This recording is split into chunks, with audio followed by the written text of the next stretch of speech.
What is up, everybody? Welcome to Outside the Cage. We are here with your UFC 302 recap and also some other stuff happening in this business. We kick things off with, and still, Islam Makhachev defeats the Diamond Dustin Poirier by submission in a fight I think everyone kind of or how it was going to play out, but I think like now that it's ended, it was like, yeah, I could see how that just a war, and then Islam ends up dominating and ends up getting to a submission. Bro, great fight. I've got to say Dustin made it more of a fight than I thought he would. I was watching Khabib and Dustin probably 2 or 3 times before that fight just to really try to get reads. And either Islam just isn't quite as good as Khabib was, or Dustin got a lot better and really worked at those spots, because I saw some videos on Twitter after the fact where Khabib and Islam had Dustin in very similar spots during the two fights, and Dustin did a lot better against Islam than he did against Khabib. So even though he lost, I was still impressed by the Diamond. He cut Islam, definitely had Islam, digging deep for that victory. But I've got to be honest, yeah, Islam just didn't quite look as dominant or as good as I thought he would. In the first round he did, but he definitely got tired a little bit. I will say Dustin's one of the toughest guys ever to go into deep waters with, so I'll give him that. But were you expecting a little more out of Islam, or am I kind of tripping there, you think? No, I mean, it was kind of like I said, like priors, like, can he duplicate the toughness and the escapes and like grind it out kind of how Volk did? And I mean, for ultimately he did. I mean, for 4 rounds, for 4 rounds, he did grind that out, and he was. I mean, one judge had it 2-2 going into the 5th. So, yeah, I mean, he was right there. Dustin was right there. No, I don't think that I expected more out of Islam. I mean, Dustin Poirier is a world-class fighter. Dustin Poirier is a top 25, 20 UFC fighter of all time. So, no, I mean, I think it's unfair to say you expected more from Islam. Got the win. It's a tough fight. They're never going to be easy. The fights with guys like that, with Volkanovski, with Holloway, they're not going to be easy. You can't just go in and steamroll. It's not like that. Dustin Poirier is too good to get finished inside 2 rounds. So we cashed on the over 2.5 rounds. He's too good. He's too smart. He's been there before. When you've been in the octagon with Khabib, there's not much else that's going to surprise you. So, no, I mean, I think Islam fought a great fight. I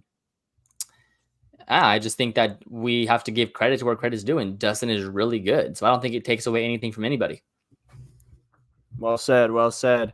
Dude, that finishing sequence from Islam was a thing of beauty. That ankle pick he had just swung Dustin around and jumped on the back so quickly, or I guess more on the neck. But that was just impressive. And Islam did say he admitted that he had staph infection, had to stop training for a week leading up to the fight. I think he found out about 3 weeks out. Said he wasn't pulling out, though, unless the doctor forced him. So, yeah, shouts to Islam. Great main event. Lived up to the billing. Do you think Dustin Poirier, he said he's going to take some time to think about what his next steps are, if he's going to hang it up or if he's going to keep going? If you had to bet money right now, what would you say is next for Dustin? I don't know, man. I think he has one more big fight in him. I think we deserve a fight kind of going in knowing it's his last hoorah. There's a lot of guys you can do. You can do him versus Kobe. You can do him versus Nate. Him versus Connor if Connor wins. There's a lot of things you can do with Dustin. It's just if he wants to do it. I hope it's not it. It's kind of like how we talked about like before, like when Volk was dominating and he was beating Max. It's like you just get stuck. Like Max Holloway is really good, but just didn't have the title because Volk. Dustin Poirier is really good. It just so happens to be in one of the best divisions of all time at this time. Yeah. So it's just hard, man. It's like you look at it as like, damn, like how has Dustin Poirier never been undisputed champion? And he's so good. So I hope it's not it.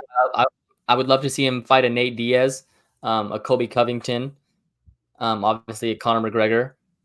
It's got to be something like that where he can kind of main event and headline. Other than that, I mean, I don't know. I don't want to see him be done. I love seeing him in there. Agreed. And I mean, like, let's be real here. Like, yeah, I understand. Like, you probably lost the road back to the 55 titles long, and you don't really want to chase the title at 70, probably. But you just went 4.5 rounds with the pound for pound number 2 fighter in the world right now. Yeah. So you're really not number like one. you're not far off. Yeah, like you're not far off. Like you're in That's the elite fact. tier of your sport. So That's it's like facts. It wasn't that he's too old. in any given day, you can tell me Dustin Poirier is the second best lightweight in the world, and I wouldn't argue with you. Yeah, it doesn't get harder than Khabib, Charles Oliveira, and Islam Makhachev all in their primes. Those were the 3 guys that Dustin fought for the title. So, yeah, man, wrong place, wrong time a little bit for Dustin Poirier in terms of getting the belt in his UFC career. Here's the scorecard real quick from, oh, that's the wrong one. Here's the scorecard from Islam Dustin. I don't know if I had it.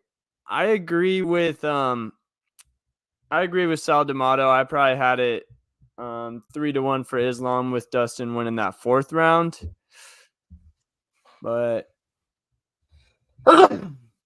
bless you. There's a close. It wasn't a close fight, but it was competitive. I'll say that. Yeah, yeah, definitely. I mean, that's all you can ask of Dustin. He gave himself a chance going into the 5th.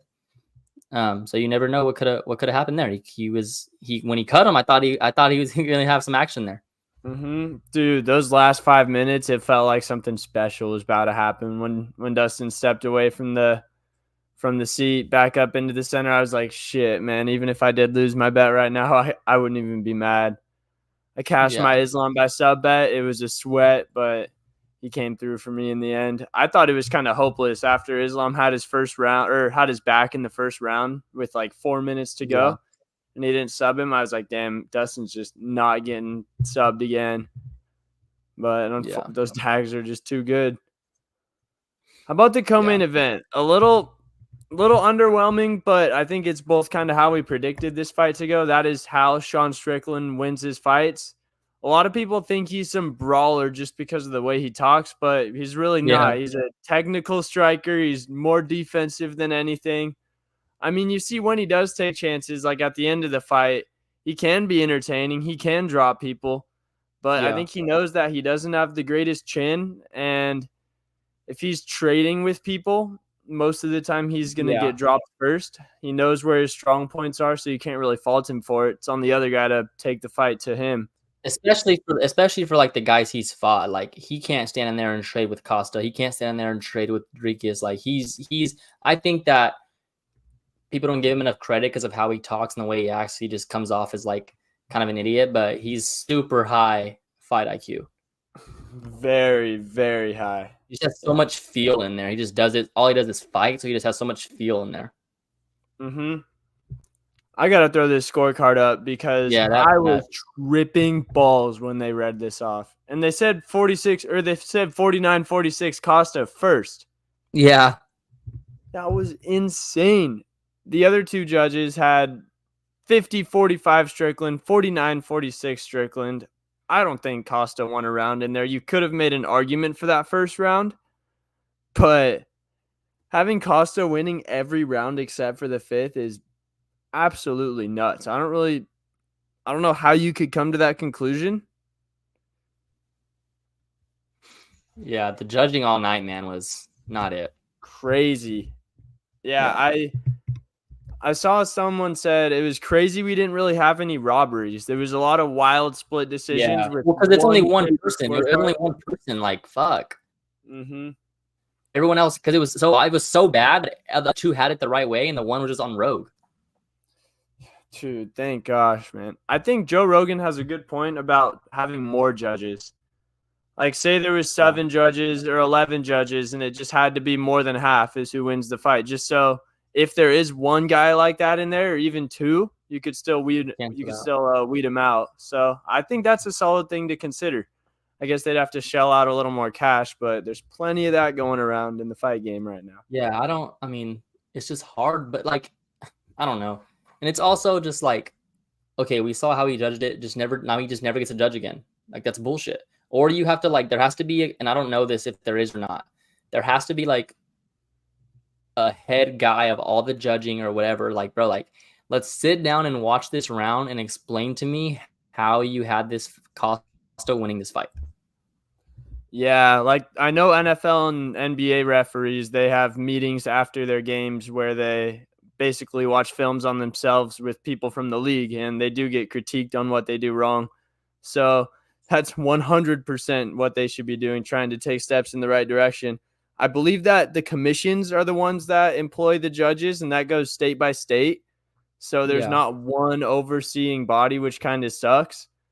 But the UFC could definitely work with the commissions to make there, be some sort of criteria you have to meet, or you have to join maybe not a union, but something sort of like that, where you do have to watch your fights back and say, explain to me how you had Costa beating Strickland here.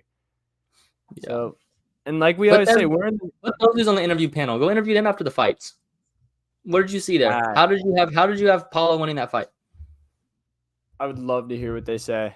I bet they would just stumble over their words and spew out some absolute bullshit. Yeah. Kevin Holland. Yep, the greatest gatekeeper of all time. He said it himself. He had me scared in the beginning of that fight. Cash me out, baby. Cash me out. You called it, Kevin Holland by sub.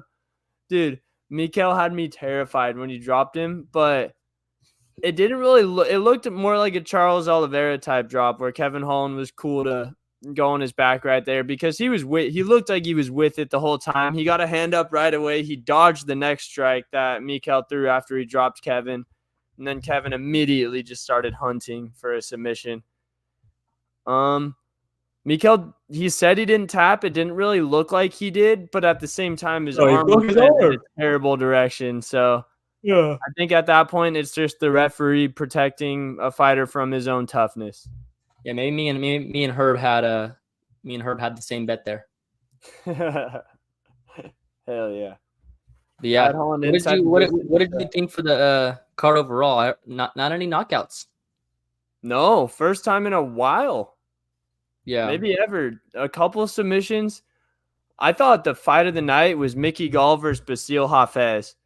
That was an absolute war. And Mickey Gall was from New Jersey, so the crowd was getting behind him. Gall they both ate a lot of flush punches, just full on wind it up, land on the chin. They would just stand there like nothing happened. So it's one of the better fights I've seen all year. It might even slot in at 2 right now for me behind Gaethje Holloway. Yeah, I like that. What about the middleweights? Did Strickland earn himself the title shot 100% after Izzy Dricus, or is there still an opening for a Whitaker or a Hamzat? I think if Hamzat makes quick work, I think you can make a case for Hamzat. But I kind of think that the Dricus, Strickland, Izzy, those three, it was kind of going to be a fight either way. So I don't take into account like how Sean won or not. That doesn't matter to me in this situation because I think he deserves another shot anyway. And then you also want the rematch, either if it's Dricus and Sean or it's Izzy and Sean, you want that rematch. So I think Sean's next. We talked about it before. I think ideally what the UFC wants, I think UFC wants Izzy versus Strickland and Izzy versus Hamzat. That's what I think the UFC wants. Now, if Whitaker wins, it throws a wrench into things, and it's for sure Strickland. But yeah, the case is Hamzat if he makes a quick finish. I don't see him finishing Whitaker quickly. But you go Hamzat if he finishes quick, but if not, Strickland's up. I agree with that.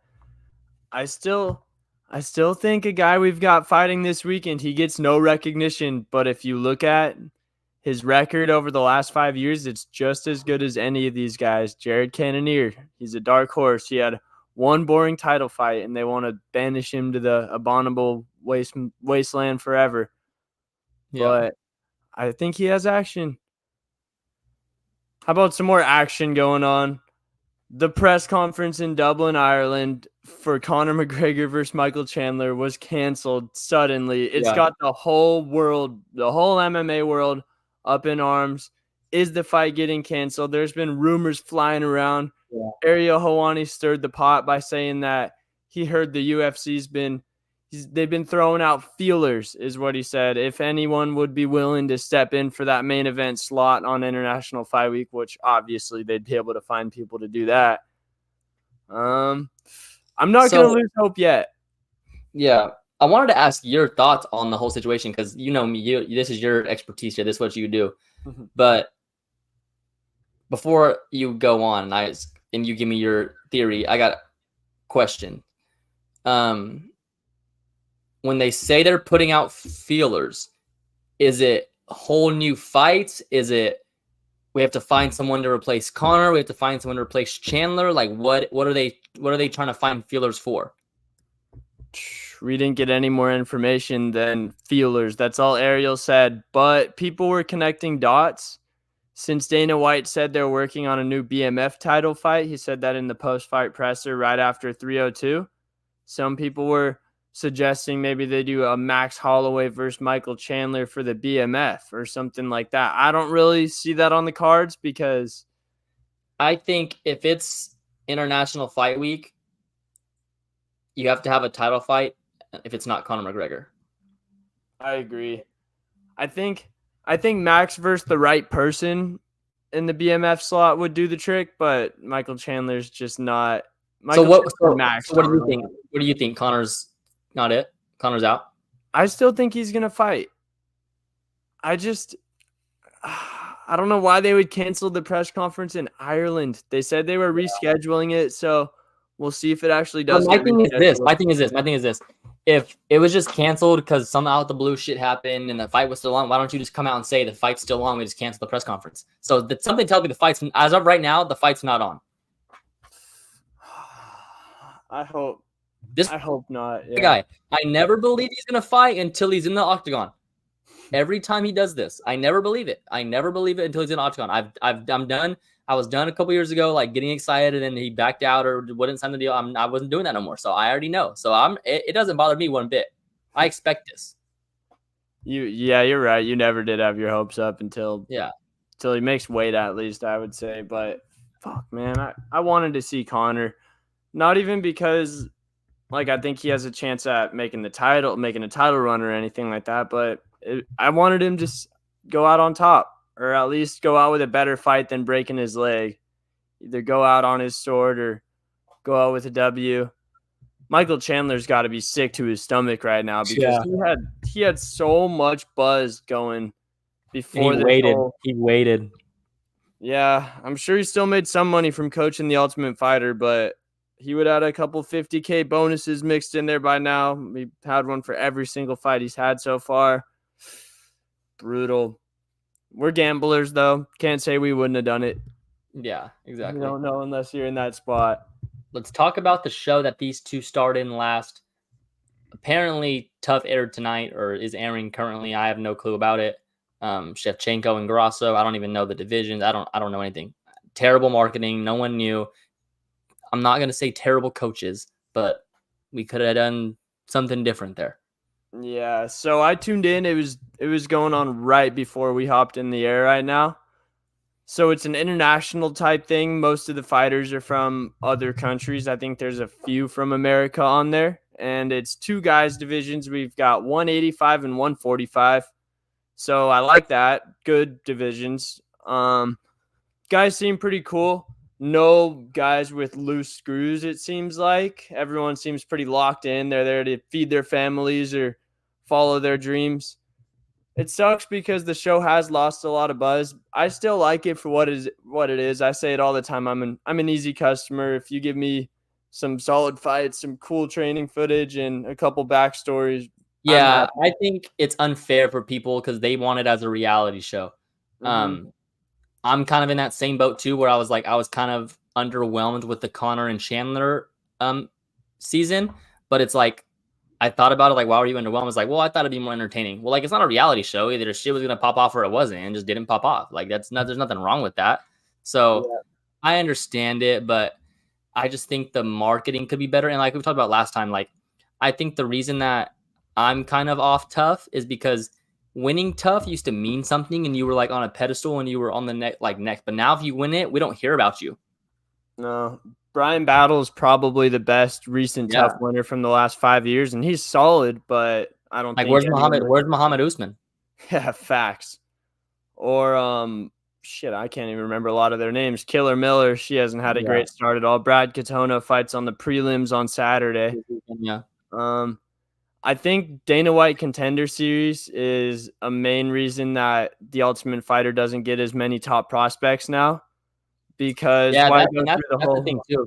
It used to have to like go a route of Tough, but It now used there's to be so the many best good way fighters. to Yeah, get. there's so many Yeah. good fighters that just go right to the UFC or Contender Series and then on the UFC. Like Raul Rojas was never on Tough. Like all these young guys were never on Tough. Like Omar Morales, and they're just right away. So it's like it's different. Like I don't know. I think it's social media obviously played a part into it. There's other ways of getting seen now, getting signed, but that's also a big part of it too. Like I don't think Tough is necessarily the best young fighters anymore that it used to be. Yeah, definitely not. I mean, Matt Serra literally competed on Tough for a welterweight title Yeah, shot against GSP and then beat GSP right after Tough. There's no chance that anyone from the last 5 years could just come right out of the Ultimate Fighter and beat a champion. Um, yeah, I think another reason it's not as entertaining now is just because fighters are taking fighting more seriously than they used to. When the show first started 15 years ago, or they said 20 years ago it first started, it was a lot more guys with loose screws on there who just wanted to enjoy the open bar all day and act like a nut job and get away from reality for a few months. And maybe there were a few guys there that were ridiculously locked in trying to make it to the UFC and become a pro fighter. But now 95% of the guys are ridiculously locked in.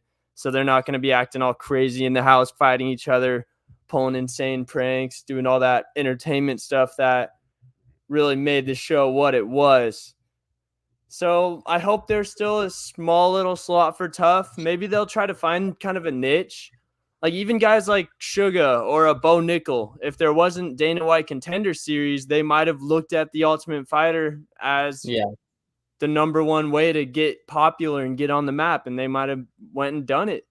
It just, yeah, yeah, why go live away from your family and everything for 3 months when you could go fight on a Tuesday night on the Contender Series yeah. and get a contract right there? And it's just also like if there's no, if the reality is this, it was made for to be a reality show. That's what bottom line. Mm-hmm. So now it's like if there's no of those like interesting interactions or scenes or nothing crazy happens outside of the cage, like why do we need an hour show for? Yeah, that's kind of what it's been feeling like for the last few Yeah, years. I haven't yeah, watched it, but I know Power Slap does a similar thing to The Ultimate Fighter, like a reality yeah, show, and I'd be willing to bet that one's more entertaining outside of the combat sports aspect of it because those are guys like the OG tough yeah, contestants 20 years ago where they are just screws loose nut jobs. So yeah, maybe that'll kind of start to become a good reality show for the UFC. I am happy that we got something in the middle of the week and then the Contender Series, July, August. I'm really excited for that. We've got one of Tim's guys, Tommy Gunn. He's on their YouTube channel. If you ever check out the Red Hawk, he's a dog. He's had a few knockouts. I want to say he's like 6-0 or something like that. And he got his call for the Contender Series. A few other really promising guys. So I'm very excited for that. yes, sir. I'm very excited this weekend for Cannonier versus Nazardini Imavov. Big one here. You're high on the Cannonier train. He's an underdog, plus 105. Are you gonna throw something on him? Yes, bro. Big time. I mean, common opponent here, Sean Strickland. Jared Cannonier beat him 2 fights ago. And Imavov lost to Strickland 3 fights ago. And I think Strickland made Imavov quit, I want to say. He kind of just threw in the towel. And it's not like Cannonier whooped Strickland or anything like that, but it definitely was a back and forth 50-50 fight. So I just think Cannonier's on another level. We saw him absolutely Yeah. butcher Marvin Vettori in his last time out. He's had a long break. I think the reason that the line is what it is because of the age difference. Boom, got it right here. Imavov, 29 years old, in the athletic prime. Jared Cannonier, 40. But I think Cannonier's proved that he's kind of just a genetic athletic freak, where him at 40 might not be the same as most guys at 40. How do you feel about this one coming into it? I'm torn. Like I say, I think there's levels. I think Cannonier is better, but just that age aspect. 40 years old, obviously he's at a high level, but I don't know how long he can keep doing it. So I see that age difference and I see that height difference and I see that line, and I'm just like, everything wants to go Imavov. Yeah, because it is tough because Imavov's been getting better in his last few fights. His fight IQ's been improving. He's been learning to use that range more, and he does have a long range on Cannonier, but the reach, Cannonier's got the reach advantage, so he does have some freakishly long arms. You could even see it in the picture right there. Yeah. But I've got to stick with my guy Killer Gorilla here. I've been a big fan of him for a while now, and I hope he gets the job done. I'm excited. Who does he look at next if he gets this win, do you think? I think you've got to throw him in that pool with the Whitaker, Strickland, Hamzat, Dricus, Izzy. Yeah. Or him versus Brendan Allen might be a possibility because Brendan Allen is on a huge winning streak. I want to say it's 6 or 7 now, and his last win against Chris Curtis was pretty decent. I thought Curtis might have won, but that might be a solid option. I don't think Cannonier would really want to fight down like that. I think he does deserve a big name, especially because he's fighting Imavov right here. Yeah. I mean, his fight with Whitaker, it was close before Cannonier broke his arm. And his only 2 losses of the last 5 years, I believe, were to Whitaker and Izzy. And they were both decisions. So not like he's really had a real bad loss over the last few years. Yeah. And in that Izzy fight, remember that nasty eye poke in like the first or second round? I know you're an Izzy guy, but that was a fight effector, I think.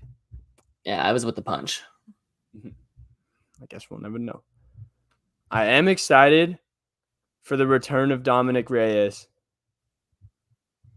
He had one of the quickest drops, I would say, in maybe in UFC history. I don't know. So he started off his career 12-0, and then he took on John Jones for the light heavyweight title, and he lost a pretty close fight. It was a unanimous decision, but there's a lot of people that think Reyes won. I think John did get the last 3 rounds, but that 3rd round was very close. And then after that, he got finished 3 times in a row, I believe. Yeah, he got finished by Jan Blachowicz, Yuri Prohaska, and then Ryan Spann with the jab. He hasn't fought since the end of 2022, so it's been almost 2 years since he last fought. How do you see the return of Dominic Reyes going here against Dustin Jacoby? I like the matchup here. You know, I'm a big Dustin Jacoby guy. But I just don't trust his chin, dude. He went out sad. He went out bad. Reyes? Yeah, Reyes. Yeah. That last one against Spann, it really was just a jab. And Spann does have not superhero power. That's his nickname, but he does have a lot of power. But yeah, it was literally a jab that Reyes just kind of stepped into. Yeah. And 2 former college football players here. They both played in college and then made the transition over after that. Yep. I think there's a chance that Reyes could just use his skill and experience to get the job done here because I think he is a higher level fighter than Jacoby, but like you said, it's just really hard to trust his chin. Yeah. What are those odds again? Plus 180 for Dominic Reyes, Jacoby minus 220 favorite. Yeah, that sounds about right. Yeah. Gonna be a great weekend. Underrated card. Yeah. Hopefully 3rd time's a charm for this one right here. I've got to say I still like Ricky Trucios as a 2-1 dog. Yeah. I mean, we saw Raul get stifled by, it was C-Rod, Christian Rodriguez, I believe. And Trucios is no slouch. I would look at putting money on him. Yeah. But at the same time, Rosas has been just in the gym, I'm sure, getting bigger, getting stronger, more experienced. Yeah. Yeah, good card though. We are in the promised land now, all the way until the end of June. Hopefully, we're not sad come International Fight Week because usually International Fight Week is stacked from top to bottom. If you look at last year's card, I'll pull that up for next week's show. But remember how good last year's card was? Even the first prelims of the night, it was like Cameron Simon was on one of the first fights. The girl that I like, what's her name? Oh yeah, Yasmin. Yeah. Yasmin. She lost. I Yeah, was sick. you And call I it. was, You remember I was called it, saying she though. was gonna lose. Yeah, I was sick. I was You sick. said I was she's sick. gonna get knocked out. Yeah. You might have just put that one out there. Yeah. But can we get a finals prediction? We'll be on here sometime next week. We'll probably be like 2-3 games in. Boston. Porzingis back. Too good. Boston in 6. We'll see if he's really back. I hope not, dude. If Boston wins, I will be sick to my stomach. I know. I've got to have faith in Kyrie. It doesn't feel good for him. 0-10 against Boston since he stepped unlucky or whatever. I hope he takes a shit on that leprechaun on Thursday night though and drops 60. Exactly. All right. Great episode. And until next week, deuces.